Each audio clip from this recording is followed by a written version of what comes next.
Warning: the Savage Nation contains adult language, adult content, psychological nudity. Listener discretion is advised.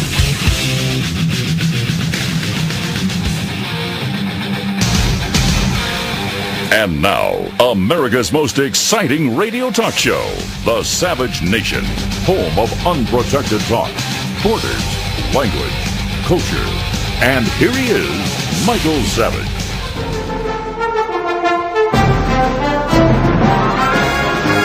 Ladies and gentlemen, war.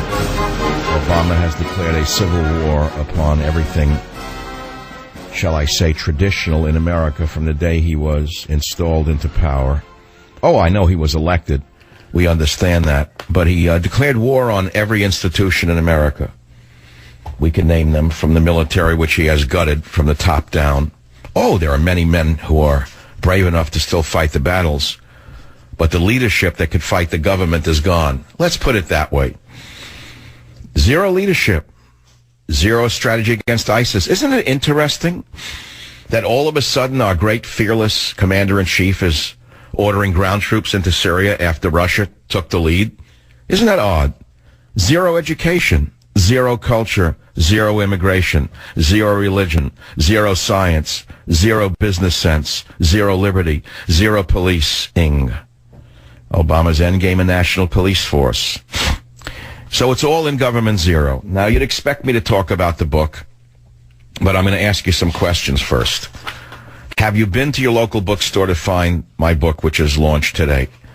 Were the liberal punks in the store courteous, or did you get negative looks and comments?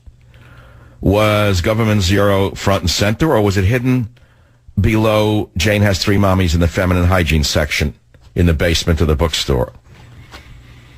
Did you purchase one copy for yourself, or did you buy one for the liberal neighbor as well? The well-meaning liberal neighbor, the ignoramus, who is certain that Obama is the greatest hero in the history of the world. Did you read the book? What is your favorite part of the book? What will you do when you finish reading the book? Will you give it away to a friend or neighbor? Those are some of the questions. Now, an article came out yesterday on WorldNet Daily, which I thought was great. Their headline was, GOP is not divided, it's compromised. I changed it to, Obama owns Republicans. It's a great interview by my good friend at WorldNet Daily, Art Moore, a really fabulous writer and all-around wonderful man. And the article is so well written, I'm not going to read it to you, because you can read it yourself on WorldNet Daily. You can read it on michaelsavage.com. But I think I should summarize a bit of that. He asked me why another book. And my answer was, most people don't even know the extent of the systemic damage to all the departments and branches of government.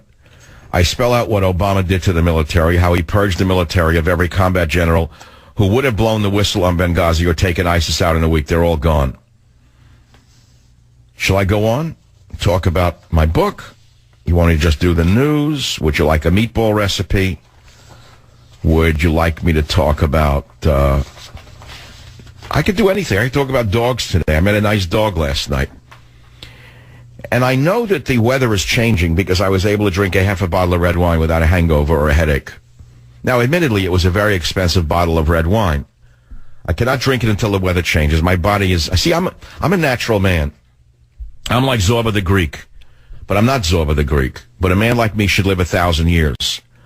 Seems like I've lived 2,000 years already. But the fact is... I had a half a bottle of red wine, but it was Gaia. Those of you who know red wine, G-A-G-A, Italian. Now, why am I telling you about it? Because I don't want to talk about the book. I'd rather talk about good red wine right now. I'm in that mood. And I don't know where I'm going to go with this stream of consciousness. You could go all the way back to the crimson. You can go to the red and the black. You can go to the red badge of courage. You can go to anything you want to do that's colored red, including the government, which is all red. See, if I go with the red leads to other red. And red always leads back to the Reds, who destroyed Russia and turned it into the Soviet Union. And the Reds are now running the West.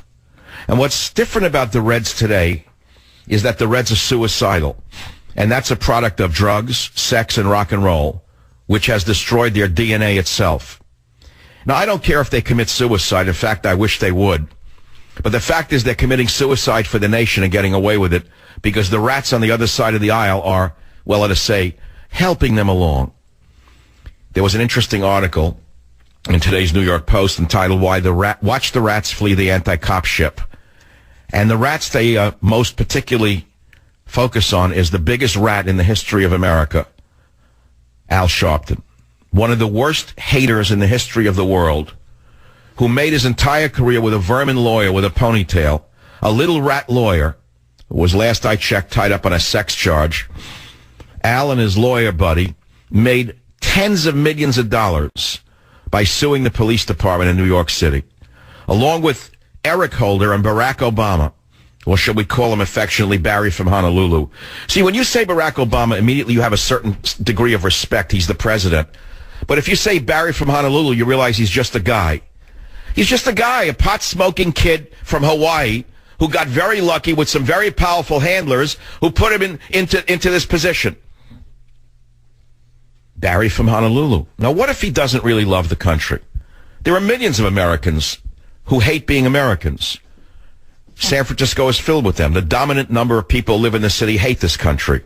Their pride consists of saying they hate the country. They're so superior, they walk around telling you they hate the country. So what if one of them became president? What if one of these haters of America became the president? What might he or she do? Why, exactly what he is doing with his sorority. So you say, well, okay, we know all this. What can we do about it? I got to tell you, I have a 40-point action plan in the back of Government Zero. Unlike some who complain every day and whine, and I listen to it, all I hear is whining and screeching. You know, there's a saying, patriotism is the last refuge of the scoundrel. I've been hearing that over and over in my head recently. It's a long-forgotten phrase. Patriotism is the last refuge of the scoundrel. Just remember that. It's very important because I try to distinguish my brand of nationalism from the, shall I say, the chorus of those who wrap themselves in the flag. The flag is beautiful, but watch out for those who wrap themselves in the flag, especially politicians who just a few years ago, loved the Republican Party. In fact, most of the conservatives on radio loved the Republican Party as near as 1996. Remember that, Robert and Jim? Oh, they were invited to the White House. In fact, some of them said they were the water carrier for the Republican Party, but not today. They're all independents. They're all copying my lead and saying I don't exist. Well, that's very good. Thank you for following my lead. You know, when you're the lead sled dog, the only thing the other dogs see is you're behind. Did you ever hear that one? I saw that once. There was a lawyer, a very flamboyant lawyer in San Francisco, very famous, named Melvin Belli. He drove a big white, I don't know what it was, a fancy car, a Rolls Royce. Always had a flower in his lapel. He was known for his tort defenses, very flowery. And if you appeared in his office, his brick-lined office on Montgomery Street, which I would do when I first moved to the city, I don't know when I moved here, in 74. I would walk around a lot more than I do now. I'd look in and he had a big sign on his wall, and it was something along those lines. I can't remember it. Robert, look it up. When you're the lead sled dog, all the other dogs see is you're behind, and they yap at you. I thought that was pretty good. I liked it. Well, today is the day we begin to win. Today is the day we begin to win. And the earth is shaking here in the Bay Area because of the minor earthquakes. Last week, the sky was particularly unusual. In fact, a few days ago, it was yellow. It was a very bizarre yellow. I never saw the yellow. And I took a picture of it on my new iPad, which has the best camera I've ever used in my life, going all the way back to my first Nikon F. And I couldn't believe the yellow, so I showed it to a man who's lived here his whole life, and whose father lived here his whole life, who's a boater and a man who knows the air, and he said it's earthquake yellow. And he said it looks just like the sky looked in 1989 before the big one, the Loma Prieta earthquake. So any day now, I could be on the air and you could hear a rumble and a tumble, and then there'll be nothing but a jumble, and that'll be it for the day. I don't know how deep the schism might go. But you want to hear something bizarre, now that I'm thinking out loud for a change, sharing my innermost thoughts with you up to a point.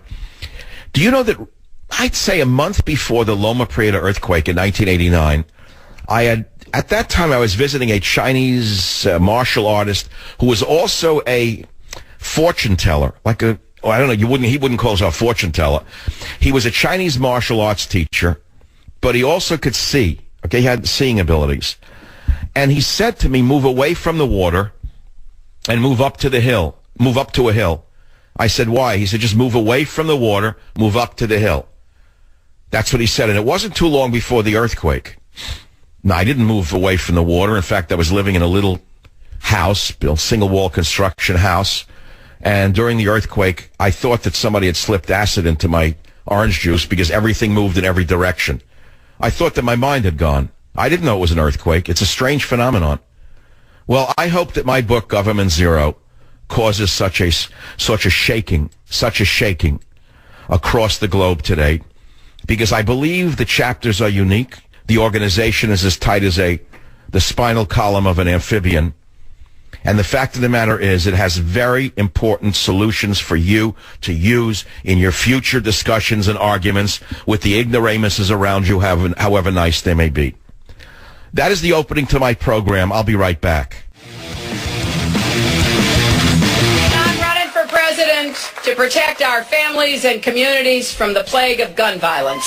It is both heartbreaking and infuriating that we lose an average of 90 Americans every day because of guns. And no matter what anybody says, this is not an urban problem. This is a problem. Turn Eva Braun off. Eva would like to take your guns away. The reason Eva wants to take your guns away is that she has private security called the Secret Service, as does every other government official at a certain level and above. And if she has it, you shouldn't have it, because she's better than you. And, of course, if you bring in Syrian Muslims of military age, mainly men, you don't need guns to protect yourself. Now, it is true they're rushing to buy guns in Europe. They wish they had a Second Amendment. The Israelis are rushing to buy guns to protect themselves from the throat cutters. But at the same time, the world is awakening to the fact that the Second Amendment protects the citizenry. You have demagogues like Eva Braun Clinton telling you that you shouldn't have a gun. You don't need a gun. So she'd like you to go in another direction. She'd like you to lose the freedom that was granted to you by people so much better than her. Let's play a little music, please. I need to have the Okie from Finoki song because I feel like it's a book party. I'd like you to join me today in having a little celebration with me. The book took me a year to write and 6 months to get it ready for publication. It took me months to get ready for yesterday, let alone today. Do we have the song yet? Because I'm ad-libbing. Still, I gave it 3 minutes ago. I said, look for it, but okay. Let's forget the song. We can go right to the callers. Because I like that song. I'm just an Okie from Finoki. You're going back to that line, if you're not the lead dog, the view never changes. That's the way it was written by some guy whose name I forget. But Melvin Belli, the famous lawyer, changed that to saying, if you are the lead dog, the only thing the other dogs see is and I can't use the word because it's a family show. We'll just say you're behind. I like Melvin Belli's version better. And that's why people resent Michael Savage, because they're looking at only one part of me. I don't blame them. I mean, if they could actually see how handsome I am, maybe they wouldn't be so embittered. Maybe they wouldn't sound like they have only one testicle.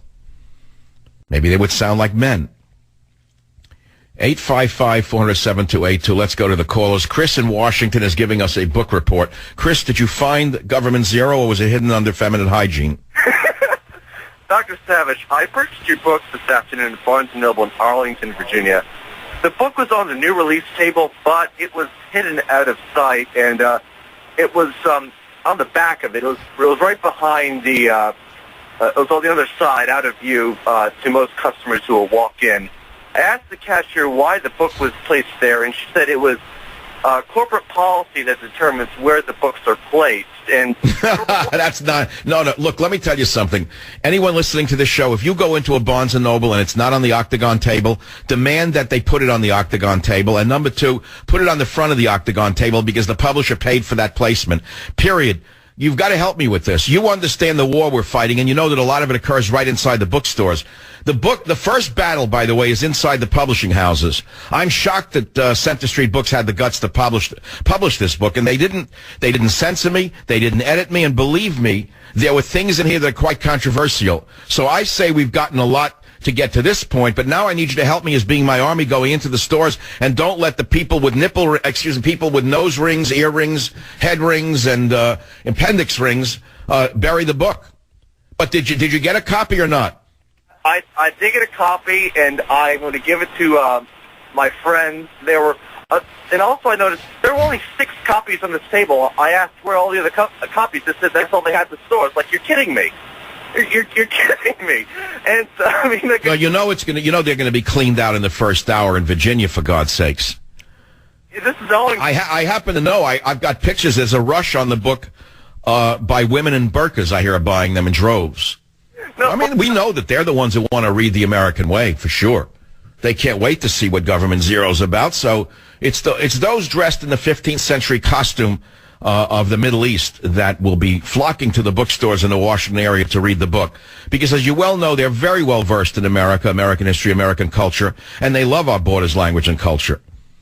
Dr. Savage, I live in Arlington, Virginia, which we commonly call the People's Republic of Arlington because it's all composed of, if they're not, immigrants from third world countries, they're all white liberals who, they love minorities. They just want to send their kids to private schools as far away from them. Well, that's right. You know how that works. They love minorities, but ask them the last time they had a minority to dinner. Are you kidding? I live in a neighborhood full of them. They're the biggest hypocrites on the planet. Well, remember, most of them are making big money by being big liberals. There's huge fortunes being made on feeding, housing, clothing, educating, medicating immigrants. There's a big industry. We know that in Europe, the mafia is running the immigrants in from the Middle East. The gangsters are. And in America, it's the liberal government itself making a fortune in grants and contracts. So don't think they're doing it out of the kindness of their heart. I'll be right back. Join the Savage Nation. Call now, 855-400-SAVAGE. Savage.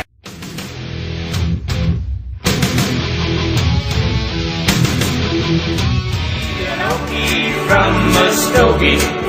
This song is dedicated to all of the new immigrants to America who don't even know what it means. They don't even know what the word Okie means. Those were white people who worked the soil during the Great Depression, the Okies. There was no welfare, you see, no medication, no education. No lawyers from the ACLU suing God himself for bringing on a drought. That's who an Okie was. And there was no one there to help him. So they had to work 15, 18 hours a day, 7 days a week, picking grapes in California. And many people listening to this show are descendants of those Okies. And they're not any worse for it. See, hard work never killed anybody. Being a lazy bum who comes here and lives off the fat of the land is what kills you. First it kills your spirit, then it kills your soul. And then you wind up hating the nation that's feeding you, because you realize the nation is stupid enough to feed you for doing nothing. And so you have contempt for the people around you, thinking that they are the ones who are stupid. What you don't realize is the people know who you are. The people despise you and your parasitic behavior. And it's not the people who are feeding you for doing nothing. It's the corrupt government feeding you because they want you to vote for them. And that's exactly how a nation collapses, through invasion. And it collapses first not from the invasion itself, but from the enemy within. I've reminded people on this show for years that the Native Americans, better known as Indians, were sold out by their own tribal leaders. They sold out for, wampum, which was some kind of money, guns and liquor. And for doing that, they sold out their own tribesmen, tribeswomen. They sold out their own people, in other words. Same thing as what we have now going on in our government. Very similar, and it's catastrophically sad. And so what we're trying to do on shows like this and others is alert you to the fact that there is an America, a real America. There's a hardcore America. You just don't see it. Because in addition to the fact that we have louts running the government, we have the most anti-American sickos running the image machines in Hollywood, as witnessed by this director of the most filthy movies the world has ever seen. Violence, filth, pornography, Quentin Tarantino, who goes to New York yesterday, the same day they're burying a black policeman in New York who was shot by a black thug who he was pursuing on foot. And this lowlife, deranged director comes to town and placates the street thugs in Black Lives Matter simply to promote a movie that will be coming out. The only one missing from that display of hatred for the police was Harvey Weinstein, who should have been on a float with him, spewing anti-gun, anti-police rhetoric. That's what we have to say on the Savage Nation every day. I hope you enjoy it, because you know the truth hurts. The truth may hurt, but the truth, it is said, shall set us free. Mine eyes have seen the glory of the coming of the Lord. Did you hear that song yesterday? Many people were stirred by this battle hymn of the Republic. Robert, can you find that one for us? Mine eyes have seen the glory of the coming of the Lord. If you remember the words of that song, it's an old one. And it has the word truth in it. When have you last heard the word truth spoken by anyone in politics? Have you heard one candidate say one word about the word truth itself? Has Hillary Clinton mentioned the word truth in any of her monologues against America and America's founding principles? I haven't heard the word truth come out of her mouth. Have you? Anyway, you get the picture. But I want to play that song the minute we find it. You can just play it at any time. That's the Mormon Tabernacle Choir. Okay, I got it. See, when they hear something like that, his truth is marching on, a commie like them, communists like them, America haters like them, it's endemic in them, it's in their DNA. They hate the country. And you ask yourself, how could a man who made $1 billion doing funny shows hate the country? The answer is simple. Liberalism is a mental disorder. If you grew up around a table in Brooklyn, for example, in the 1950s or 40s, whenever they were boys, if you could imagine them as boys, they had commie parents who hated the country generally, not too far away from being an immigrant themselves. And instead of embracing and loving America, these were a certain breed of haters. They were communists through and through. They sent their children to communist camps in the Poconos, where the children were indoctrinated in America hatred. See if this is true or false. So you have the red diaper baby who was sent to camps such as that, a well-documented fact.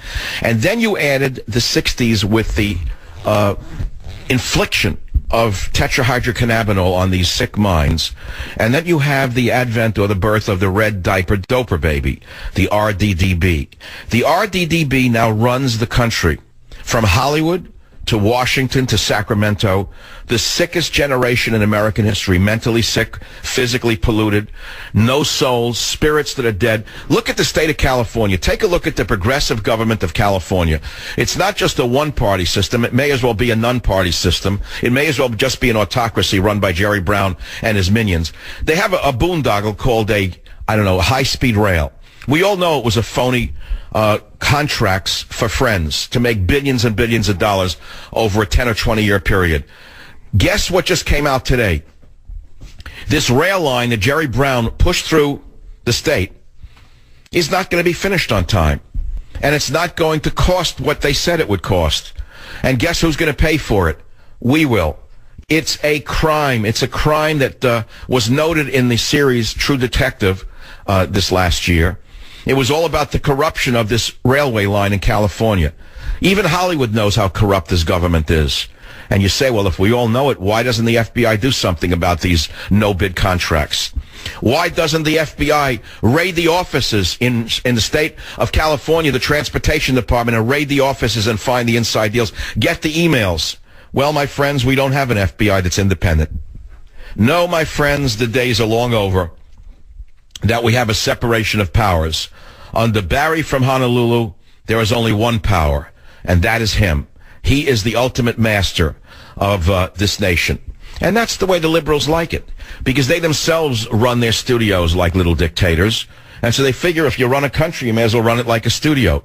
Just be a good tyrant, and you'll get everything you want as quickly as possible. I see that Mark Zuckerberg is giving speeches in broken Chinese in China in order to peddle Facebook to this very lucrative but untapped market in China. My salutes to you, Mark Zuckerberg, for speaking broken Chinese in China. I could just imagine what this would have done to the men who died at the Chosin Reservoir if they were still alive, Marky. But you see, for boys like you, there's, number one, no nation, and number two, there's no amount of money on earth that could ever fill your sick, empty soul. I got that out of my system pretty good. It's only 42 minutes after the hour. and was sailing along. I guess you thought I'd read from the book today. I haven't done that yet. I'm not ready for it. I think reading from books on the air is a little hard. I think it doesn't translate as well as talking from the heart. So I'll stick to talking to the heart. You want to call about the book, where you found it, where it was, what this, we'll do that. I want to hear about it. I want to note something, though, and I guess it's a little touchy. I don't know if he's going to want me to do this or not. Are you ready? Please listen. Guess whose birthday today is? And I don't know if he's listening, but he's the most important newsman since Randolph Hearst. That's right, his name is Matt Drudge, and today is his birthday. And I got to say, happy birthday, Mr. President. Oh, ladies and gentlemen, things are good. People are good. Business is great. How did that go, the 1970s bumper stickers? Don't you wish we could turn the clock back to the innocent 70s? You know, sometimes I watch movies on television. I watch movies a lot on television. And I particularly like movies from the 1970s when almost all the cars were American cars. Remember those movies like French Connection? You rarely saw any so-called foreign cars. 1970, 71, big American cars.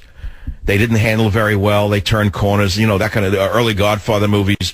Big American cars. Cadillac, Chevys, Buicks, Chryslers. Remember those movies? And then something happened in the 70s. I was living in Honolulu very briefly at that time, and I noticed it happening there when the Japanese were bringing in loads of tourists from Japan, of course, very welcome in Hawaii. They pumped a lot of money into the economy. But I noticed something odd. They were putting them on Japanese tour buses in Honolulu with only Japanese notices on the buses. The tour buses were being shipped in from Japan by ship. They wouldn't even give a dime of the business to local tour companies. And I said, that doesn't seem fair to me. How could you let Japanese companies come to Hawaii and use tour buses from Japan and not use American tour bus companies? And I just shrugged and walked away from it. Well, as the time went on, of course, the movies changed, and there was hardly an American car to be seen on the streets of the films as the 80s evolved. Then in the 90s, they disappeared almost altogether. And the ships that I see traversing the waters of San Francisco Bay, they come in laden to the waterline with Japanese cars and Korean cars. The ships are down, down, down in the water with all the new cars that they produce in Korea and Japan. And then I watch the ships go back to Korea and Japan out of San Francisco Bay. I watch them very carefully. And the ships are riding 30 feet up above the waterline. Why are they riding so high? Why are they riding so high? Because you know what we're shipping back to them? Nothing. The Koreans buy nothing from us. The Japanese buy nothing from us. They dump their cars on our shores without tariffs. They buy nothing from us. That's how stupid this country is. Or shall I say, that's how corrupt this country is. Take your choice, because at the end it doesn't really matter. Now, that little observation about the ships, I have to correct slightly, because I understood the ships needed some ballast to go back across the Pacific Ocean, or else they would have probably, let's say, floundered in a rough sea. And so America did send things back to Japan and has found things to put on those ships. You know what those things are? Scrap metal to China. I used to boat down the estuary in Oakland, and there was a factory that ground up old metal, American metal, ground it up, broke it up, ground it up, broke it up, and through a conveyor belt pumped it into the holds of ships. See, they're very clever in China. They're buying our old steel, our old scrap metal. Now, there's a saying from the Spanish philosopher that fits right now, entitled, it goes like this: those who do not know their history are condemned to repeat it. Now, you see, in the 1930s, the Japanese also bought our scrap metal. And the capitalists were so happy to send the scrap metal to Japan, they were paying good money for it. Japan was short on resources. They needed the scrap metal. No one looked as to what the Japanese were doing with that scrap metal, but they were busily building tanks, planes, bombs, rifles, bayonets that stabbed our boys in the heart. And of course, Karl Marx said that when the last capitalist is hung, we'll hang him with the rope that he manufactured. All of this wisdom can be found in Government Zero. I'm Michael Savage.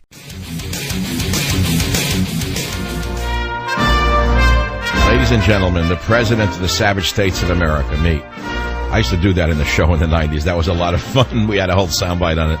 I just got a great report from my agent out of New York City. We just got reports. You sold almost 10,000 pre-orders before the book even hit the stores today. Now, that means if the book sells another, 10,000 this week, it's got to be in the top 10 of books. And the message will be government zero. No borders, no language, no culture. The conservative talk radio host, Michael Savage, insists that the government is out of control. You can see how it will read, and you can see why they're going to try and bury it. But, hey, what can I tell you? Let's go to Karen, WMAL. Fire away, Karen. What's your question or comment? Yes, Dr. Savage, I'm so excited. I'm on my way to pick up my parents. I'm going to put them in the car. We're going to go look for your book here in Liberal, Maryland, which will be a small miracle if we can find it. But I'm sorry I don't have it to refer to. I wanted to ask you about the 40 points that you have for us to take back our country. And I'm hoping that one of them is some sort of nonviolent revolution wherein we withhold our tax dollars from this unbridled spending government. You are 1,000% correct. And in my 40 actions to save America, there is not one word calling for violence. First of all, it's illegal. Second of all, it's absurd, and I'll tell you why. Violence will lead to what's going on in Syria. Millions displaced, hundreds of thousands killed. Violence is never the solution, despite what you may read on the internet. Yes, you can use violence to defend yourself if it comes down to that. But never, ever do we ever talk about violence as a solution on this program. Now, having said that, the number one action to save America is close the borders completely for 7 years. Deport all illegal aliens in American prisons. Notice what I said. Woody Allen will say, Savage said deport all illegal aliens. I said in American prisons. Repeal the anchor babies law. Now, that's not really a law. It's an amendment which can be repealed, by the way. It was written to make slaves full citizens. It was never intended to bring foreigners into the country and to bless them with citizenship. What is more cohesive than point 5? Make English the official language of the United States. All ballots. Do you know in San Francisco for 20 years now, they've had ballots in over 6, 7, 8, 9, 10 languages? Now, why would they have done that? One reason, to make sure that non-citizens could vote to keep the corrupt degenerates who run this city in power. Power to the people. Power to the people. Power to the people. Power to the sheeple. Stay in line, my friend. We'll send you an extra copy for Hanukkah, Christmas, or Ramadan on the Savage Nation. I'll be back with 2 more hours with God's will and your listenership right here. Join the Savage Nation. Call now, 855-400-SAVAGE, 855-400-7282. Savage.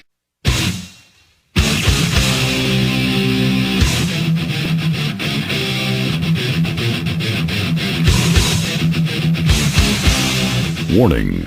The Savage Nation contains adult language, adult content, psychological nudity. Listener discretion is advised.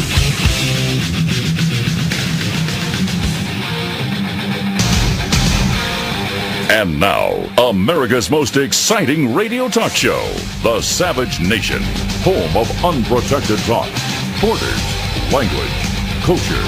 And here he is, Michael Savage.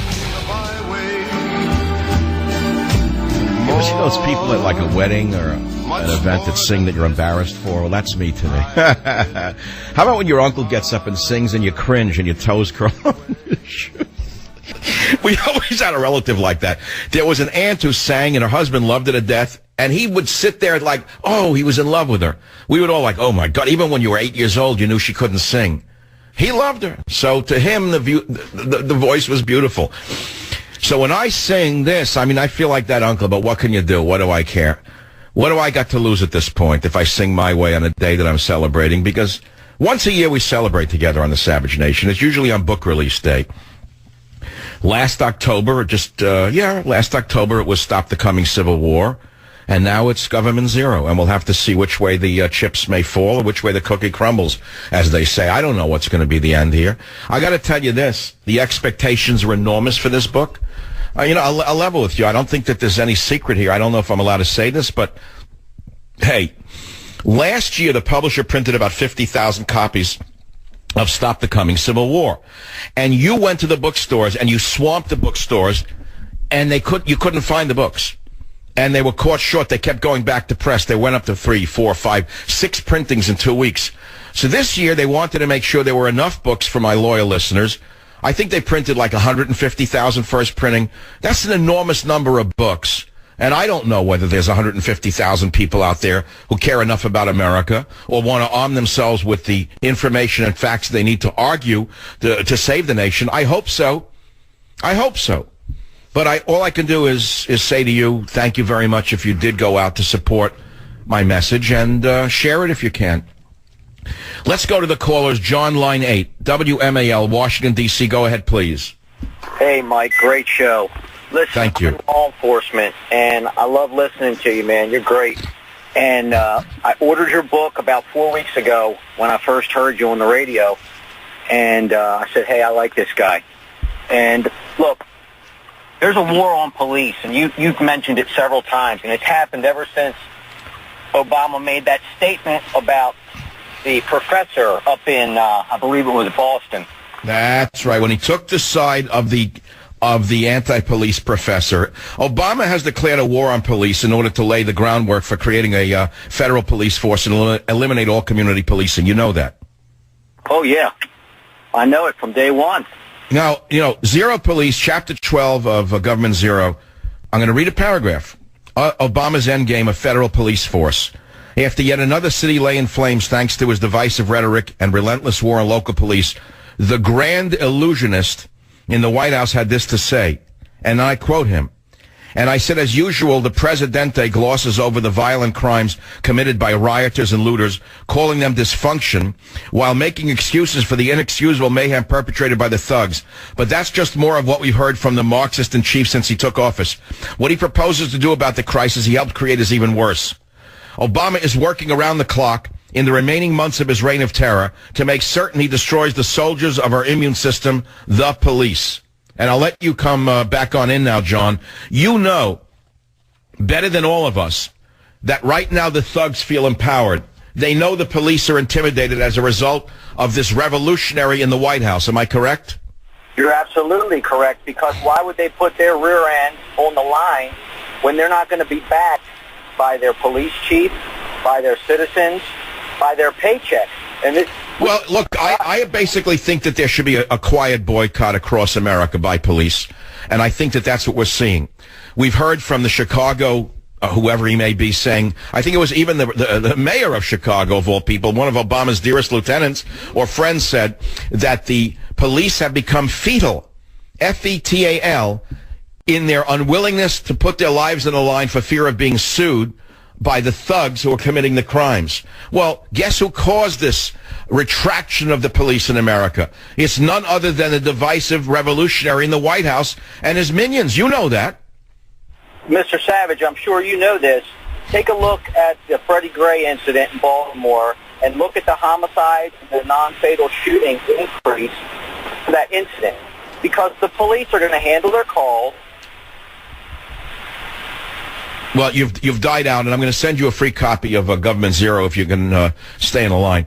Yes, Baltimore has gone up in flames as a result of Obama's flaming rhetoric, Eric Holder's flaming rhetoric, Al Sharpton, the street thugs' flaming rhetoric. Baltimore went up in flames, and instead of arresting the rioters, they arrested the police. It's a terrible story, but the corruption in Baltimore is not a new story. Baltimore is about the second most corrupt city in America, next to San Francisco.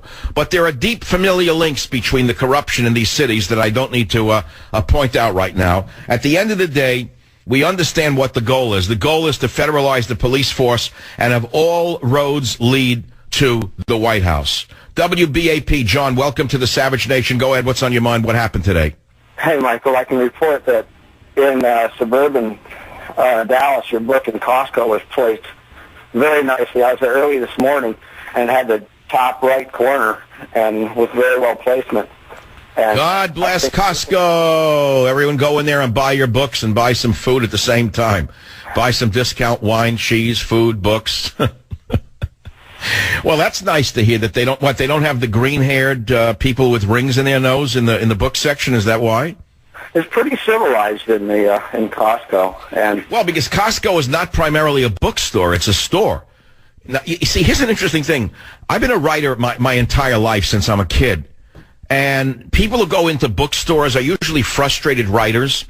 And they think that by selling books, they're a combination of whoever their heroes may be. I don't know who they are today, but let's say Tolstoy, Dostoevsky in my day, Ernest Hemingway, Henry Miller. They all think that they're secretly the greatest novelist in America, but they haven't been discovered yet, so they're willing to take a job for a few dollars an hour to be around books. And by being around books somehow, they become a great writer themselves. And therefore, they become censors and editors by burying books, hiding books. You see, you get the picture.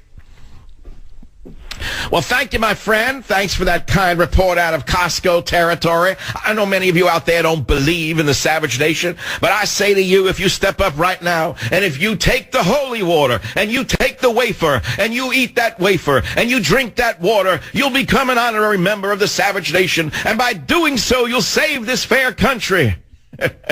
I'm just letting go. It's been a long time in coming. It's been a long time in coming. Here's another report coming out of Pennsylvania. Mike, you had a different experience. What happened? yes, I proudly purchased Government Zero, and I noticed 4 or 5 of the books were bent on the same spot. You know, you have to work pretty hard to do that on a hardcover. So I mentioned it to the clerk. I said, did this happen in shipping, or do you have an in-house saboteur? And she wow. Oh, so someone bent the covers in the bookstore? Yes, not all of them, but half of them. And I looked around on other books that were in the current affairs. It wasn't up front. It was front and center in the current affairs, but there were no other books that were bent. So the bent people in America would bend the book about America that we love. And here's all I can say: if you go in a bookstore and you find somebody defacing or damaging my books, take a picture of them and send it to my Facebook account. We will try to get them prosecuted to the full extent of the law. I can guarantee you the bookstore's not doing it. It's got to be a disgruntled communist loser doing it. You know what I'm saying? But I'll send you a fresh, clean copy while they last for free. Breaking news. Let's have the breaking news sounder, Robert. We just got this in.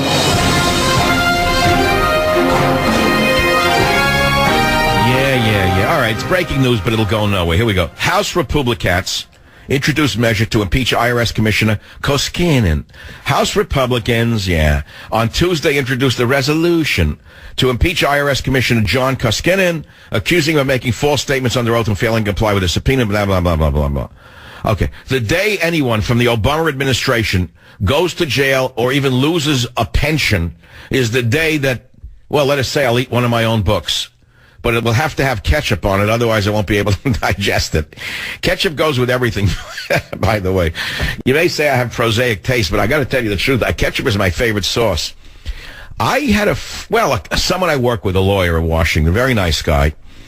It ended on a bad note, but he was a nice guy. The overbilling, about 30 grand overbilling. He told me his father, who lived to 98, I asked him, what's your father's secret? He said he put ketchup on everything. Well, I know from having a background in the field that ketchup is, sure, it's got a lot of sugar in it, it's got a lot of this and that, but all the condensed tomato sauce in there is really quite healthful because of the lycopene inherent in that vegetable called the tomato. Yes, indeed. The tomato, little understood vegetable. That's why everyone loves Italian sauce. That's why everyone loves Italian cuisine. It's that old tomato sauce. And you can tell a restaurant by its tomato sauce, by the way. There's no question about it. Did you notice that? The great restaurants have the greatest. I mean, this is a given. It's a well-known fact. I don't know. I can't. I find better sauce in a jar than I do in San Francisco. And I'm not knocking anyone out here. There are places that still have a little bit on the sauce side that's, Italian-like. But I find that they spice it too much here to accommodate the tastes of the chefs who come from south of the border. Not knocking that cuisine. Not knocking the cuisine, but it's not the same as Italian food. Italian sauce in particular, was never supposed to be overdosed with red pepper. That's a little addition from our friends south of the border who man the kitchens, and they're nice people. I'm not saying it to pander. Last night I went to a restaurant to celebrate with Mrs. S. And I brought my own wine. Not that I'm cheap. I mean, I was willing to pay corkage. I just wanted to drink something good. So I brought a bottle of Italian wine I've kept for a long time. The Gaia. It's G-A-J-A. It's very costly, but I never get a hangover from it. Never. It's so dry. You can feel it dry out your tongue, you know, like when you drink it. I mean, you just can't believe how good really dry Italian wine is. It's really great. So, you know, the server was a very short, I would suspect, a guy from Guatemala, whatever. Nicest guy in the world. What do you think? I'm afraid or I'm angry? I'm not. I'm not looking to have Timothy McVeigh serve me. I'm not asking for Timothy McVeigh to serve me everywhere, cook my food. That's not what I'm saying. I'm just saying, you know, we got to have a rational set of laws in this country. I mean, you want immigration? Well, then decide what kind of immigrants you want. You want them to come here and work or sit on welfare? Well, obviously you want the former, not the latter. Nobody wants to bring in a leech or a parasite, except Barack Hussein Obama seems to bring in leeches and parasites. They don't all come here to work. And that's why there's dissension in this country. See, if the immigrants were all working here, do you think there'd be this much dissension? If there were not so many crimes committed by illegals, do you think so many people would be noticing, complaining, and making this an issue for the presidency? No, my friends, but there is an inordinate amount of crime amongst immigrants, as we know. There's an inordinate amount of welfare recipients amongst immigrants compared to the indigenous native population, my friends. We understand that a good percentage of them work very hard, but what you don't know is that behind the scenes their wife is home with a number of babies and she is not working.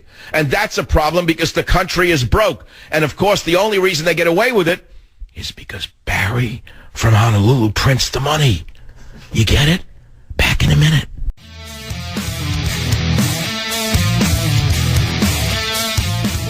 I'll say it clear. I'll state my case, of which I'm certain. Don't I remind you of like the drunk uncle that you loved because he had such incredible courage? He had a good voice and he couldn't sing. And traveled each and every highway. All right, Uncle Mo, get off the stage. I'm having a good time. Once a year we have a party on the air. It's book launch day. I've worked so hard for this day. And by the way, so many of you are so loyal that you go out to buy the book for me. Do you understand what I'm saying? I know the psychology. You're saying, Mike, I'm buying the book to support you. I love your show. I'll buy the book. That's what you're saying. You're not even going to read it. You don't want to read it. It's too much time to read it. It's easy to watch a television show. But since I'm banned on television, you won't hear it on television. Well, I could tell you something that I shouldn't say because it hasn't happened yet, but it has something to do with me and television. But let's wait on that one. Let's just wait on that one till it actually happens because you can throw a thing on it, you know, and kill it. Am I still on the air? I just saw my producer throw his hands up on the board. Am I actually communicating? I'm no way to know. I think so. Regressive had a few, but then again, too few to mention. I did what I had to do and saw it through without exception. I played each other. Yes, they were time. Where is the one? I'm a puppet, a poet, a pauper, a prince, a king. That's not my way. What song is that? I've loved, I've laughed and cried. I've had my fails, my share of losing. And now as tears subside, you know who wrote this song? Paul Anka. Paul Anka. By the way, he's of Arabic descent. And he is a Lebanese Syrian Christian. I don't know if you know that. Paul Anka, one of the great musicians of our time, was also a phenomenal lyricist. And he wrote this song. I figured it was some Jewish songwriter who died in a motel room somewhere in Palm Springs because his girlfriend left him. But no, it was Paul Anka. Every time you see one of these great songs from the 50s and you look up who the songwriter was, the guy died broke in a dirty hotel room somewhere in Hollywood, right? Or in when Palm Springs was a dump. You know, I've never been to Palm Springs. I don't know what people go there for. I have no idea what they go there for. The palm trees and the heat. I don't get it. Everyone talking, I go in Palm Springs, Palm Springs, Palm Springs. I don't like heat. I don't like palm trees, but okay, to each his own. But in those days, Palm Springs was not that hot. I mean, Sinatra had a house, but by today's standards, it was nothing. I was big, yeah, but it was like, you know, a mid-century, like ugly. I'm into architecture. I don't like single-pane sliding doors because it reminds me of movies where the hitman could come in by snapping the lock and sliding it open. I don't even like doors and windows in my houses, to be honest with you. If I could, I'd live in a bomb shelter. But then, of course, they would consider me crazy, so I don't live in a bomb shelter. I live in a bomb shelter of my mind, the Savage Nation. Okay, just having a good time, just rapping a little bit to keep you entertained. I'll be back in a minute. If you care to call, the phone number is 855-407-28 to be here. Join the Savage Nation. Call now, 855-400-SAVAGE, 855-400-728. Quintessential America, is it not? I mean, when you hear Frank Sinatra singing That's Life, what do you think? What do you see? You see a black and white movie. You see Broadway. You see a black car going by. You see Frank inside with a perfect suit and a fedora. You see his friends. You see the Rat Pack. You see America smiling and laughing, having a drink, having a good time. You see well-dressed women. You don't see what you see today. Today it's like a garbage can. Take a look at the country today. Look in the streets. I walk around New York or I walk around San Francisco. Nobody wears any clothing.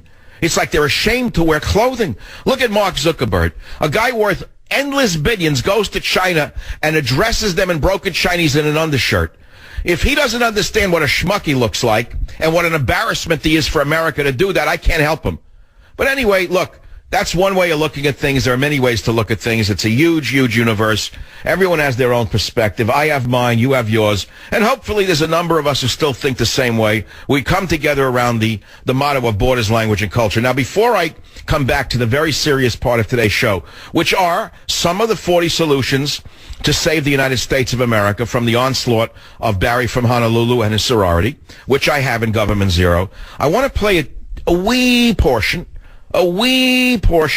of this morning's interview on my local radio station, KSFO, with Brian Sussman and Katie Green. Michael, thanks for being with us this morning. It's a beautiful day, you know, as people say. I wake up and look at the sunrise every day. I watch the birds on the bay. I watch the terns drop from the sky like a rock, pick up a fish. And truthfully, you know, it's the only way to get away from the insanity of the political world that we're living in. And the double talk, the double speak is overwhelming. Don't you just love how the Democrats care so much for the illegal immigrant, how they go to sleep every night thinking about how they can wash their feet, clothe them, and feed them? Now, of course, it was said years ago that the missionaries came to Hawaii to do good, and they did very well indeed. Nothing's really changed. Liberals always do good. But Pelosi and Feinstein do very well indeed on this particular issue, don't they? They sure do. Michael, we have come to a point, and you really described this extremely well in Government Zero. I don't see anybody in Washington, D.C., Republican or Democrat, really willing to address the fact that that border needs to be sealed off. But what say you, Michael? How do we do this? What do we have to do? I don't think it takes a genius to figure out how to secure a border. It takes a leader who believes in his own country. Need I say that Barry from Honolulu was a man without a country? Need I say that Barry from Honolulu has always, since his hippie mother put it into his head, always seen America as just another piece of the New World Order, just another egg to be broken for the New World Order omelet? The man is a stone Marxist. His mama taught him this on her knee. She hated America. She inculcated him with hatred for America. She told him to dissemble America because it's an evil country. If you study the mastery of this man, and I don't underestimate how brilliant he is, the man is the most brilliant general the left has ever seen. He is smarter than Karl Marx and Vladimir Lenin put together. Look at the revolution he has caused in this country without firing a shot, without lining people up against the wall. Look what he gets away with, and look how he does it. And so, again, don't underestimate who this man is and how powerful he is. And don't underestimate how he owns the media, lock, stock, and barrel. There are only a few voices in opposition right now. Now, you say, well, what's the big problem? I think we have to look to our cousins in Europe to see what's going on. When you see those pictures that came up this week, they look like army ants. I'm talking about the so-called migrants coming in from Africa and Syria and God knows where else, literally trampling the wheat fields of Europe. And it's an aerial shot. It looks like army ants raiding the nest of another, let us say, species. I've never seen anything like this. And the Europeans are powerless, ballless, clueless in protecting their own citizens from these hordes that are invading their nation. As I said last week on my show, and I think it's a very keen insight myself, but a sad one. And I know it's one that's going to alienate many people the minute I start it, but I'll start it in my own inimitable way. While Hitler invaded surrounding nations to impose his insane Nazi view upon them. Merkel, Obama, and the other weaklings of the West are invading their own nations, literally invading their own nations with foreign armies of people who largely do not contribute to society. This is a big lie. They all come here to work. So let's look at that for a minute. The liberal mantra is they all come here to work. We're all children of immigrants, and I am an immigrant son myself. But let's look at that for a moment. Barry from Honolulu brought in several 100,000, mainly young women and babies, last summer or the summer before by the trainload. Remember them coming in from Honduras? Absolutely. El Salvador, Yep. Guatemala? Yep. Do you know of any infants working in America from Guatemala? Of course they're not working. Are their mothers working? Of course they're not working. They're home taking care of the baby. So who's supporting them? Baptist Family Services, Lutheran Family Services, Catholic Charities, you name it, all of the, quote, religious groups and their front businesses, which they cleverly set up as nonprofit 501c3s, have made billions of dollars a year housing, feeding, caring, medicating, educating these hordes that Barry dumped on the United States of America. They're not working. They didn't come here to work. So what did he bring them in for? What did he bring those women and children into this country for? They weren't facing imminent danger in their own country. They came here for a better life. That's wonderful. My grandfather came here for a better life, and he worked his heart out and died at 47 of a heart attack. So far as I know, these people are not working their hearts out. They're enjoying the luxuries that I pointed out in Government Zero, flat-screen televisions, yoga classes, you name it. They're getting a gold-plated treatment while most Americans who are poor are treated like garbage by this government. So you talk about Government Zero. Who is this government representing? All the special interests that are feasting off the illegal immigrant hordes. Now remember, there's fortunes being made on this. This is something people don't understand. They say, well, we know that criminal gangs are behind smuggling in Europe. We've heard about that, right? Where they charge these poor people money to bring them across borders. What we don't understand is that in our own country, there are gangs called social service organizations. They're organized gangs that are making billions of dollars by so-called servicing these hordes of illegal aliens. So this is just a thumbnail sketch of the corruption involved with this whole issue of immigration. Let's put aside the crime, the disease, the social disorder being caused by this. Let's just look at the dollars being stolen by corrupt politicians, their families, and their cronies. You talk about corruption? I think I've just spelled it out on a minor scale. Savage. All in Government Zero under zero immigration. Now the news. Let's look at the news. News is Paul Ryan slams budget deal, not the way to do people's business. That's called a shuck and a jive. He's bashing outgoing John Boehner and the Senate leaders in the White House for their backroom budget deal, saying the process stinks. That's called a sham. He was in on it. That's number one. He's making believe he's the outsider now who's angry at the establishment.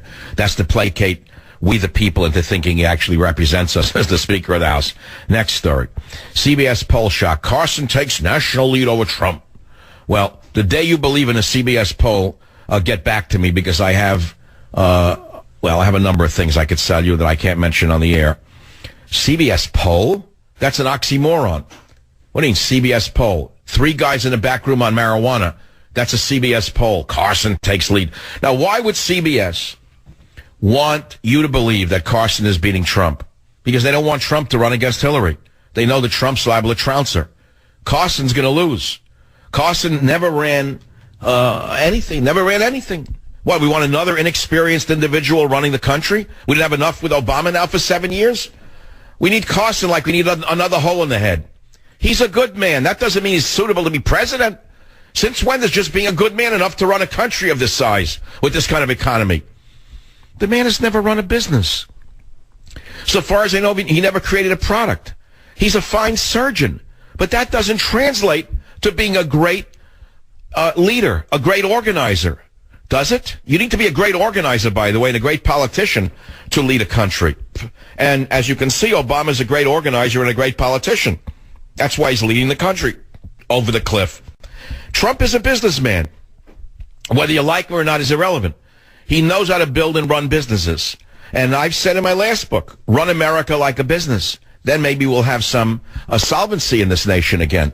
Now, you say, well, it's more than a business. A nation is more than a business. And I agree with you. A business does not have to provide social services. I get that. Although in the socialist environment in which they're living today, many businesses are mini states in that regard, and the government's forcing them to run social services, but predominantly they're not social service agencies. So a government has certain responsibilities. It has inherent debt that a business does not have. So there are differences. I'm aware of that. I'm not speaking specifically run the country like a business, but I would say putting some business practices in place as the president would be kind of important, such as tariffs on goods coming in from China and other places that are trading us into the Stone Age. Those are important points that a businessman understands that crackpot bureaucrats don't understand, that people have been trapped behind bureaucracies their whole lives don't understand. And unfortunately, there are too many of them in talk radio as well. People who've never built a business, run a business, they don't know the first thing about business. They think because they make a lot of money yakking their heads off that they're smart. Well, they may be smart enough to bamboozle the public, but it doesn't make them a businessman able to run the country. And speaking of talk radio hosts, I don't know if I can mention his name, but I'll just say it in general. There is a talk show host who poses as Joe Sixpack. He establishes himself as a regular guy. He looks like a regular guy, sounds like a regular guy, talks like a regular guy. But he owns something like 18,000 apartments in Atlanta, Georgia. And I said, well, good for him, I said originally. You know, what the heck, could be built an empire like that? And then I learned that most of them are Section 8 housing. Now, he poses as a conservative, rails against big government. And I say to myself, wait a minute, if he owns 18,000 or so apartment units in Atlanta, Georgia, and they're Section 8 housing, who's he renting them to? Why, that would be homeless people. That would be illegal immigrants. And who's he collecting his checks from? Why, the very government that he rails against every day.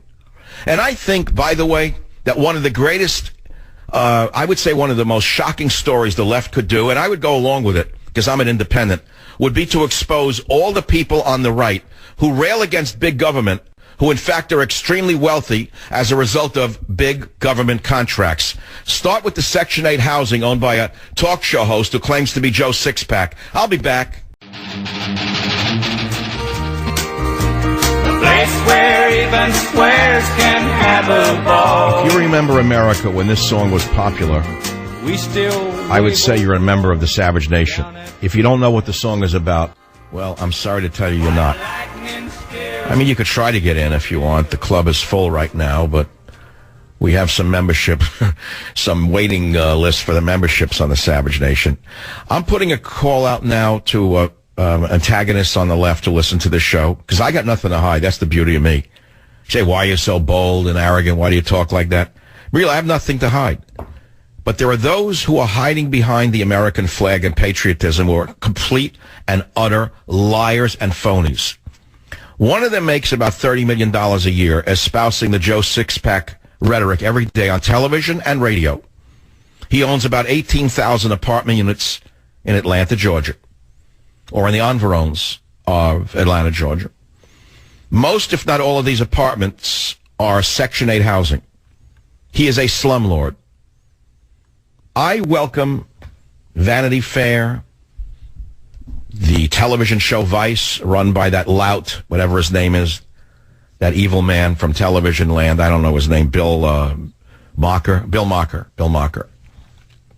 to investigate this pseudo-conservative who makes all this money off the backs of the poor people who believe in him. Investigate all of those on the right and follow their money and see if any of the money comes from the very same big government that they rail against. It's time to uncouple reality from fantasy, or else there's no chance to take back this government. In other words, if people who are railing against big government are in fact feasting on the big government, then what chance do we have? The answer is very, very slim chances indeed. It's a worthy investigation. I don't own Section 8 housing. I've got no ties to any government income other than my, I should say, Social Security check, which I earned by working since I'm 6 years old. I actually started contributing since I'm, I don't know how old, 17, whatever it was. But I've been working since I'm 6. So a long time that I put money into this system. So I get the check. I add it to my money. I do what I want with it. It's my business. You didn't give it to me. I earned it.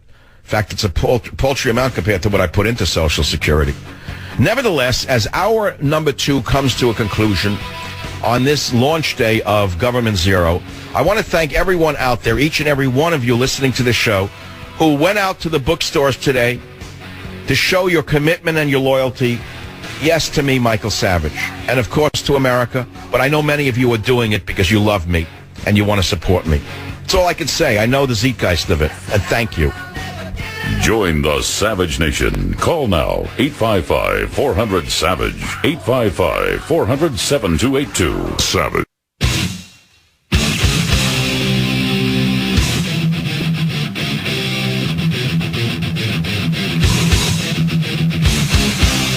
Warning, the Savage Nation contains adult language, adult content, psychological nudity. Listener discretion is advised.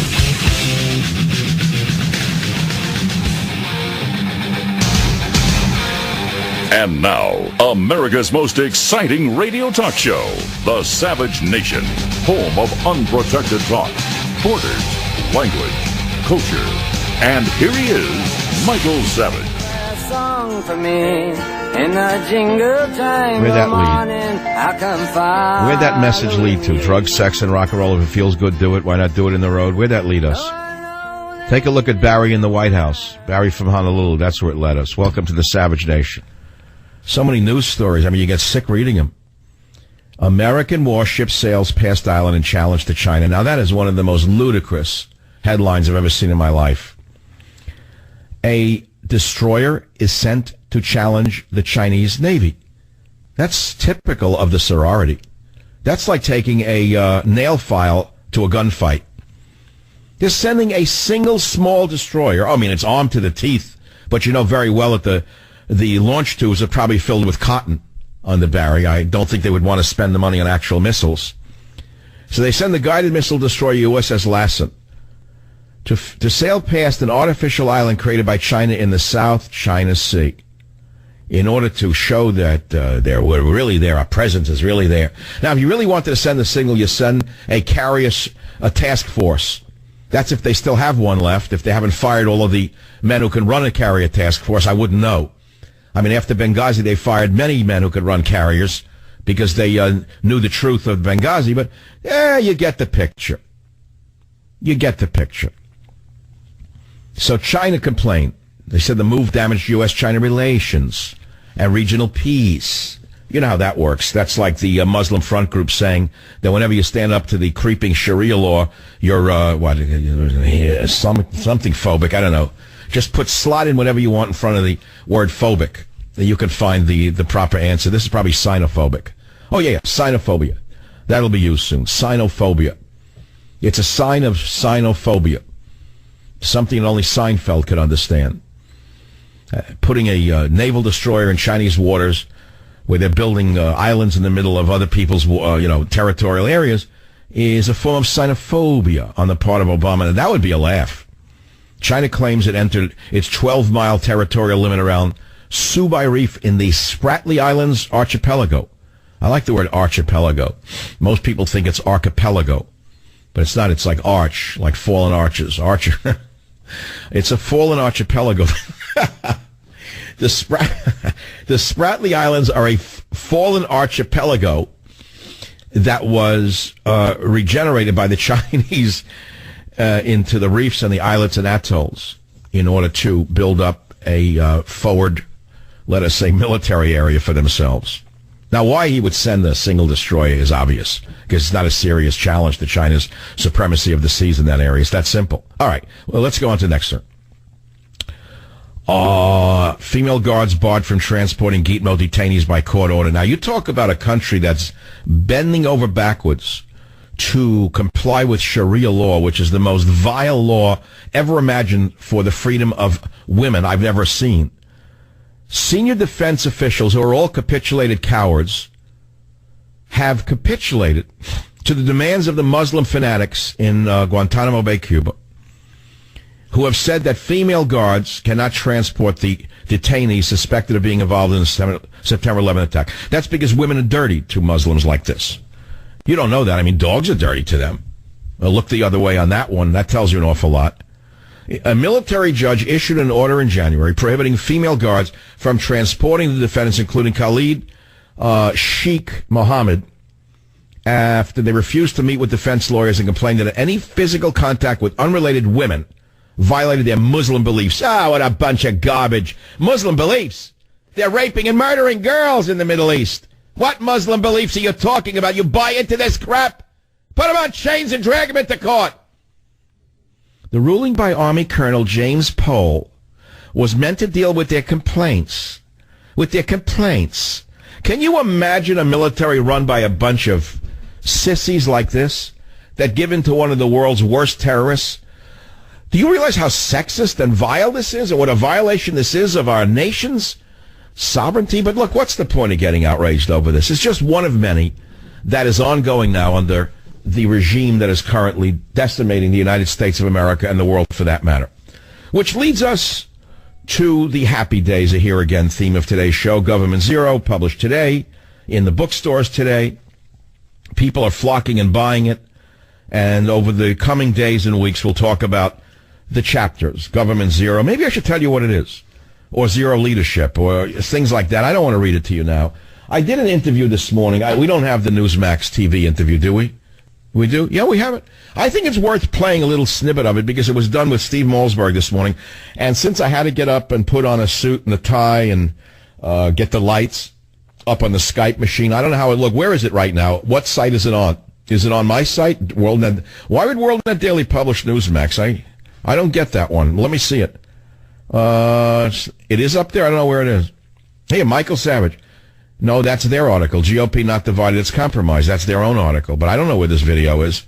Anyway, let's do this. Let's play a snippet of the Newsmax interview that I did this morning with Steve Malzberg. I want to hear it myself. Play it, please. You are a borders language culture guy, so to see the title of the book, Government Zero, No Borders, No Language, No Culture, right away I know it's not too optimistic a scenario you're painting. Well, here's the thing. It's not just another book. It has solutions. It has the ammunition people need to convert a husband, a wife, a neighbor, a child who's been brainwashed in the government schools. They don't really know what's happening to this country. The machine is so powerful, Steve, as you well know. People have no idea. Remember the story came out about 2 weeks ago that the EPA spends $60 million a year on public relations? Yeah. External and internal. Okay, if a single department of Barack Hussein Obama spends $60 million to put out propaganda, what are they spending to make Barry look like a great patriotic commander-in-chief? $1 billion a year? $200 million a year? Take a look at the real story. That's what I'm talking about. Okay, but I don't want to go into Obama bashing. He bashes himself every time he speaks if you really listen to what he's doing. No, but you present a 40, as you mentioned, there are solutions, a 40-point plan to take this country back to the original intent and the ways the founders intended us to be. I don't know about the founders. You know, this is another misnomer, and I don't want to split hairs here. Everyone keeps going back to the founders, and there's a little discomfort for me there for one reason. The principles were fantastic, but I think we all have to agree it was a little different, the country. Very homogeneous, predominantly white people, Native Americans who were disenfranchised, didn't vote, slaves who were here, didn't vote, right? Landholders, mainly white men, God bless them, they built the nation, and a small land area, small population. The rules are great if you are a religious person who believes in the Bible, follows the Bible, and I mean the Ten Commandments. I don't mean putting women in burqas and performing sexual mutilations on your young girls and blowing things up. I'm talking about the religion of peace called Christianity. That's one story. But now we're living in a pluralistic world, a multicultural world, for better or for worse. That's what we live in. But that's nothing new. Steve, I grew up in New York. I'm an immigrant son.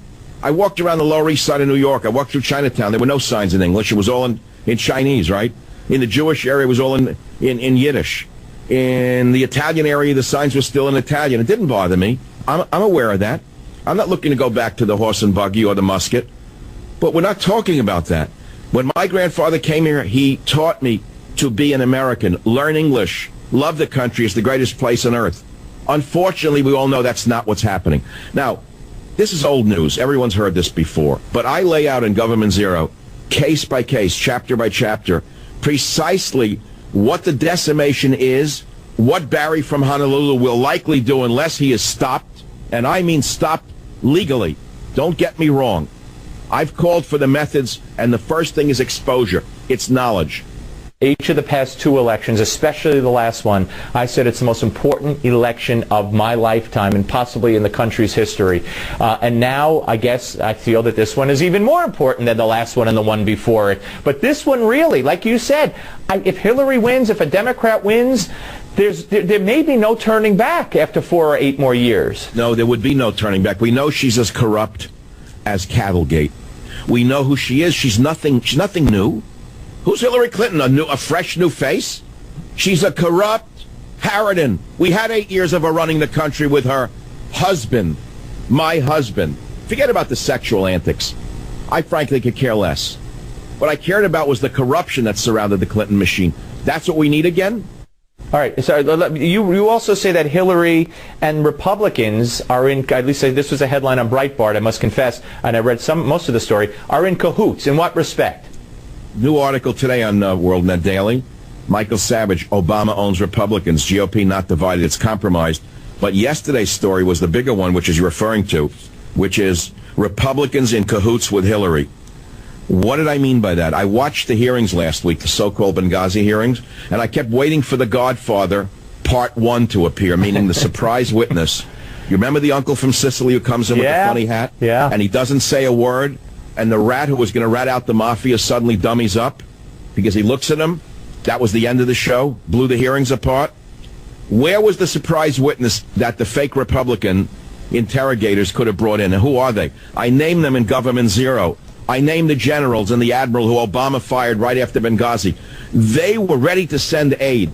They had the planes. They had the copters. They had the special forces. They had Delta Force. They were ready to go. Somebody said don't go. Somebody let the ambassador die and the bodyguards die. Somebody let that whole thing come apart. Who was that somebody? I don't know. Bring in the admiral who was fired by Obama. Admiral Gouet, by the way. Bring in General Carter Ham, 26-year military veteran, African-American, in charge of the Africa Command. A great man, ready to help. Fired right after Benghazi. Why was he not brought in by the Republicans during their hearing on Benghazi? Because they were working with Hillary to anoint her. The establishment does not want Trump. The establishment would rather work with Hillary Clinton than with Donald Trump. All right, let me ask you quickly about the Black Lives Matter. We have another incident in a school in South Carolina. A teacher said to the kid, "Put down your cell phone, stop talking." No. They called the principal, "Put it down." No. "I'm calling the cop." Cop comes in, "Put it down or I'll drag you out of your seat." No. So the cop drags her out of the seat. Now the FBI is investigating. Black Lives Matter, they chant in the streets, you've seen it, and they don't denounce it, the leadership. Put pigs in a blanket, fry them like bacon. Where the heck are we heading? The Black Lives Matter movement, and I'm going to say it like it is, are Obama's shock troops. They're the brown shirts that Hitler had in Germany. How's that? Does that work for you? Never forget what Hitler did in the beginning. He used street thugs that he gave uniforms to, brown shirts and ties, to beat people up with clubs, to intimidate the police, to cause a total takeover of civil society. Make no mistake about it. This is the secret private army that Barack Hussein Obama has been talking about. That's what they're building. Let's say I'm paranoid. Let's say we're all crazy. What are they then? They're sterling citizens. They're all on their way to medical school before they became thugs in the street. Please, you know that's not the case. Absolutely. Michael, we got 30 seconds. What do you want people to know about Government Zero? Buy the book, share it with a neighbor, buy one, get one free, meaning give one to a neighbor, give one to a friend. Steve, you know, I've got to say this right now. I gave away $100,000 of my own money last year, 5 scholarships, 20 grand each, to 5 deserving college students who wrote great essays on what it means to be an American. I am not writing books to make a living. I make a good living in radio. Yep, absolutely. I'm writing this book to turn things around to save the country. You know, the haters are already on the Amazon review page. They didn't buy the book, but they're already hating. I got to read you some of these wonderful reviews. Guy says, to preface my review of Dr. Savage's book, let me set the stage. I am a professional who considers himself to be a relatively middle-of-the-road conservative.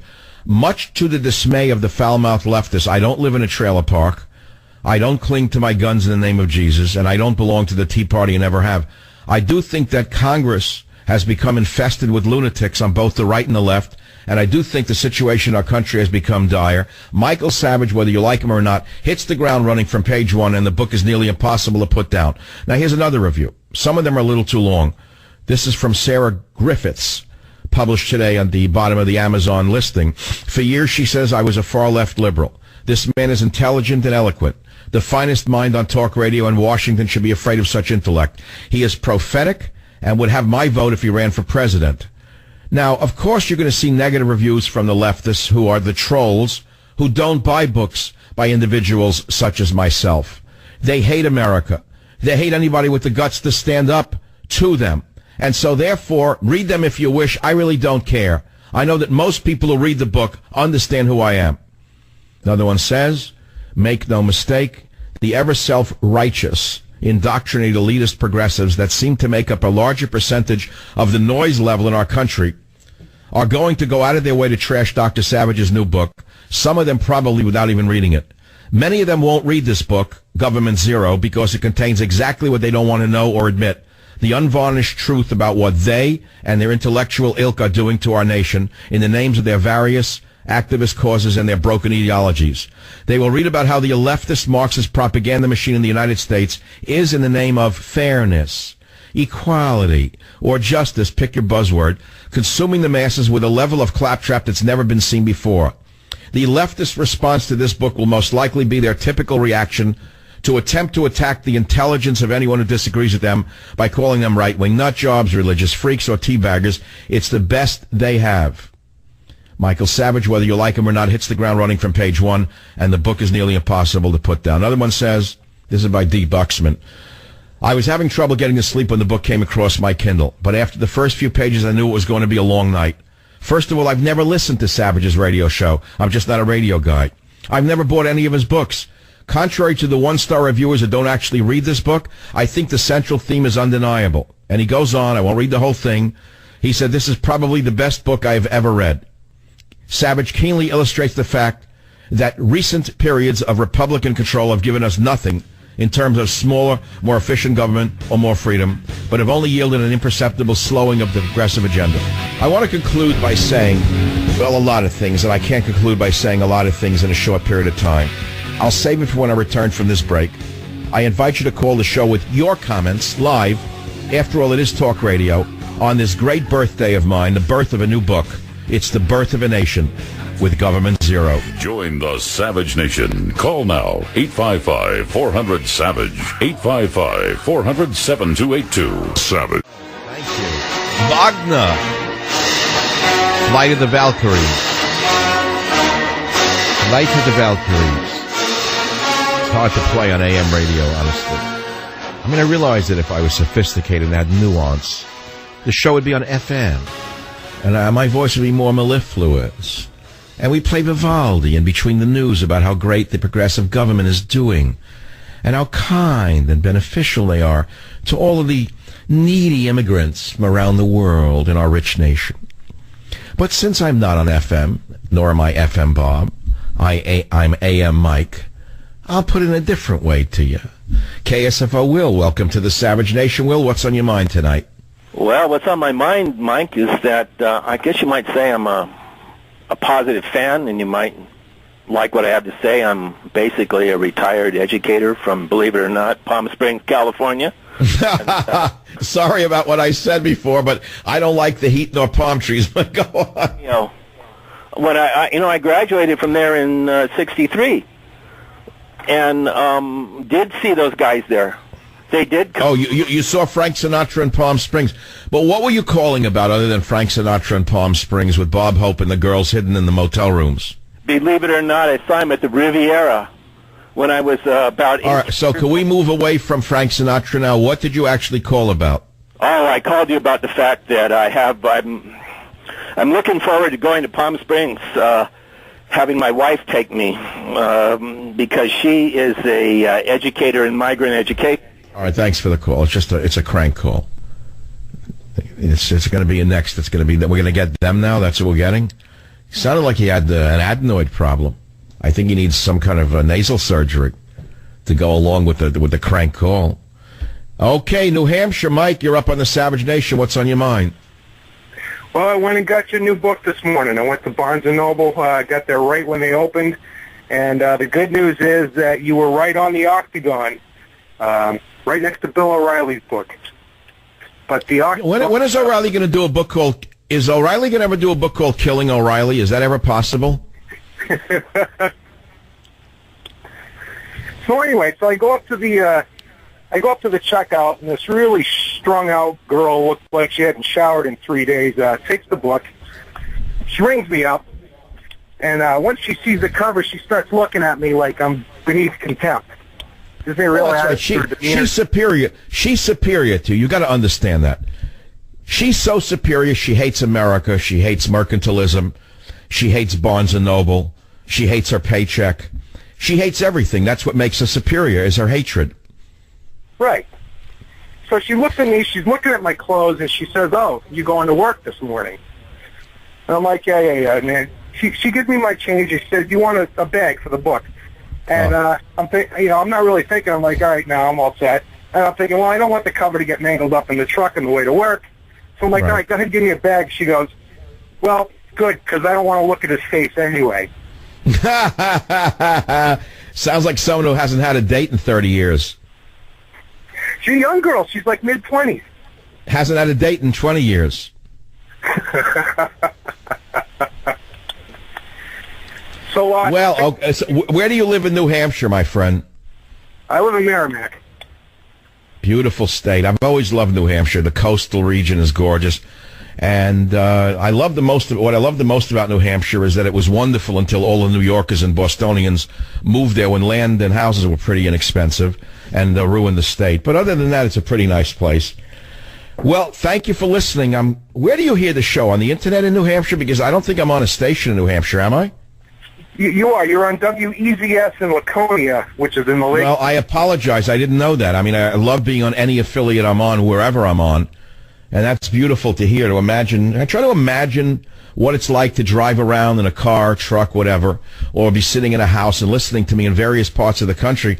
Well, now I will visualize you driving around in a truck in Laconia, New Hampshire, listening to the Savage Nation. Let me send you a free copy of the book to give away to a liberal neighbor, someone who doesn't even read yet. Maybe you can teach him how to read, and eventually in a few years he'll learn how to read the title of the book. It may take a few years for him to learn how to spell GOVERNMENTZERO. Thanks for calling. I'm just an Okie from Finokie. Here's a nice caller out of WJR in Detroit. Notice I say Detroit, not Detroit. WJR in Detroit. My friend, what's on your mind, John? Went out this morning to buy your book. I'd been in Walmart for the few weeks that they, put the books on the shelves, and I told them you're going to have a good book coming up. Usually they'll put them in after it's out. But I went in this morning about 11 o'clock, and there was one copy left, and I bought it. One copy left in Walmart? In which city? Bellefontaine, Ohio. Well, maybe they only ordered 2 copies. I don't know how many they ordered, there was only one copy left. What, is there another conservative in the entire city? Well, could be. You may be only one of 2 conservatives in your whole town. Could be, but I went down and I told them, I said, as soon as you get it in, I'll buy it. And I went this morning and it was there. They come in early in the morning and restock the book. John, that's so kind of you. I'm sending you another copy, a free one for your ex-wife. Stay on the line. It's like it's a joke. Okay, I'm just kidding. I'm sure he's a happily unmarried man, but I'm thinking maybe there could be some kind of buy-ins amongst women who have book clubs across America where they get together tomorrow, they have lunch, and they all go into a bookstore together, and they start demanding that the book be displayed more prominently, and then they buy them. I mean, that might a buy-in. You've heard of buy-ins back in the 60s? Why don't we have buy-ins across America and clean the bookshelves out? Because, look, we're trying to send the message, yeah, I'm going to get rich and buy a beach house, right? I have a beach house. I have a new car. I have too many new cars. I give money away. Not to everybody. I give it to deserving kids who write great essays on what it means to be an American. I'm not doing it because I'm a greedy guy. I'm doing it because I'm an older guy. I'm doing it because I was a Boy Scout. And, I remember the days of being an 11-year-old kid in the streets of Queens, walking around. I'll never forget it. Scoutmaster Aronson took all of us little boys, and he said, we're going to give you the get out the vote cards. And I didn't quite understand it, but he said one of the most patriotic things you could do in this country is vote. And he said, sadly, I'm talking in the 50s, he said, sadly, most people in America who have the right to do not vote. Well, as a kid, I thought that was terrible. I thought that if more people were motivated, they would go out and vote. So he gave us the stack of cards you're supposed to hang on a doorknob, and he sent me out to canvass a portion of the neighborhood. Well, being a kind of, idealistic young boy, I walked with those cards till my feet hurt. It must have been 10 o'clock at night. It was dark. I paid no attention to the day or night. I just kept putting them on doors and doors and doors and doors till my mother called the police thinking I'd been kidnapped. And I think that ever since then, I've been somewhat involved in one way or another with the loss of civic duty and civic responsibility in the United States of America. You may say, that's a broad statement, Savage. How do you prove it? I want you to look back upon my record as a writer. Look at the early books that I wrote. Plant a Tree. I think it was, Plant a Tree, a planter's guide to retreeing America. 1976. Macmillan published it. I poured my heart into that book. I envisioned regreening America. I went to every city and every state in this country. I studied which trees were right for which cities, and I poured my heart into that one. Great book. Why? I was sort of the Johnny Appleseed at that time. Books on herbal medicine, books on homeopathy, books on nutrition. What was I trying to do? I was trying to give society something positive. And here I am. My entire impetus right now is not about nutrition. It's not about botany. It's about politics. I'm trying to re-green America. I'm trying to save America. In my own way, I'm still that little kid putting cards on doorknobs saying, get out the vote. I'll take a quick break and be right back on the Savage Nation.